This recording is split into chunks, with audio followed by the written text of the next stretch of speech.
بسم الله الرحمن الرحيم يا أيها المزمل قم الليل إلا قليلا نصفه أو انقص منه قليلا أو زد عليه ورتل القرآن ترتيلا إنا سنلقي عليك قولا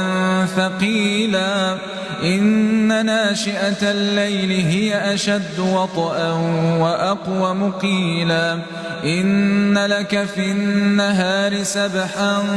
طويلا واذكر اسم ربك وتبتل إليه تبتيلا رب المشرق والمغرب لا إله إلا هو فاتخذه وكيلا واصبر على ما يقولون واهجرهم هجرا جميلا